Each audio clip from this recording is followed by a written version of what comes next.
నెల్లూరు జిల్లాలోని లలిత super speciality హాస్పిటల్లో దోపిడీ ఆరోపణలు వెలుగులోకి వచ్చాయి. వైద్య రంగాన్ని వ్యాపారంగా మార్చి యాజమాన్యం కోట్ల రూపాయలు సంపాదించుకుంటున్న రోగి బంధువులు ఆందోళన వ్యక్తం చేశారు. లక్ష్మీనారాయణ అనే వ్యక్తి ఛాతీ నొప్పి కారణంగా లలిత హాస్పిటల్లో చేరాడని కుటుంబ సభ్యులు తెలిపారు. ఇక రోగికి స్టంట్ వేయాలని వైద్యులు చెప్పగా ఆరోగ్యశ్రీ ఉన్నప్పటికీ హాస్పిటల్ యాజమాన్యం బంధువుల నుంచి 2 లక్షల రూపాయలు వసూలు చేసి ఆపరేషన్ చేసి డిశ్చార్జ్ చేశారని అన్నారు. అయితే కొద్దిసేపటికే మళ్లీ గుండెలో తీవ్రమైన నొప్పి రావడంతో రోగిని హాస్పిటల్లో తిరిగి చేర్పించామని తెలిపారు. ఇక వైద్యులు స్టంట్ సక్రమంగా వేయకపోవడం వల్లే లక్ష్మీనారాయణ మృతి చెందారని బంధువులు ఆరోపించారు. ఈ విషయంపై హాస్పిటల్ ఎదుట బంధువులు కుటుంబ సభ్యులు ఆందోళన చేపట్టారు. తమకు అన్యాయం జరిగిందని, న్యాయం జరిగే వరకు అక్కడి నుండి కదలమని ఆగ్రహం వ్యక్తం చేశారు.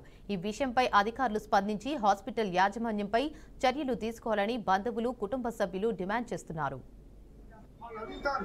లోపలికి ఎవరు రావడానికి లేదని చెప్పి మీరు ఎవరైనా చెప్పండి.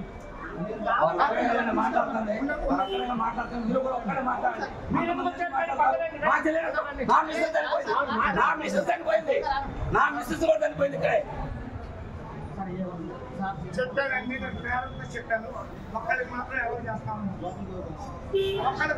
మీకు రాసింది లోపలికి ఎవరికి ఎలా లేదు కాదండి, లోపలికి ఎవరికి ఎలా లేదు అని చెప్పి రాసింది వాళ్ళు అడుగుతారు. లోపలికి ఎవరు రావడానికి లేదని చెప్పి మీరు ఎవరైనా చెప్పండి.